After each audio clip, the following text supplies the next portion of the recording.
اور نبی کریم صلی اللہ علیہ وسلم جو آیات اپنے خطبے میں پڑھا کرتے تھے، جو ابھی آپ نے سماعت فرمائی، اس میں بھی یہی ہے،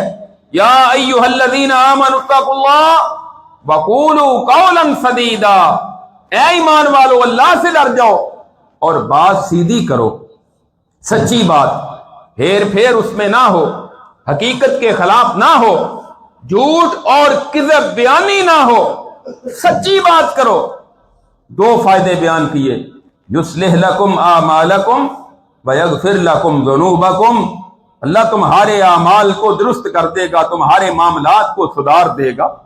اب کون پسند نہیں کرتا کہ میرے معاملات سدھر جائیں، اصلاح ہو جائے؟ اس کے لیے اللہ نے حکم دیا ہے کہ جب تم سچائی اختیار کرو گے، بات سیدھی کرو گے، جھوٹ نہیں بولو گے، پھر اس کا نتیجہ یہ ہوگا تمہارے اعمال اور تمہارے معاملات بھی درست ہو جائیں گے، وَيَغْفِرْ لَكُمْ ذُنُوبَكُمْ، اللہ تمہارے گناہ بھی معاف کر دے گا۔ گویا کہ معلوم یہ ہوا کہ جو بندہ سچ بولتا ہے اللہ اس کے معاملات کو درست کر دیتے ہیں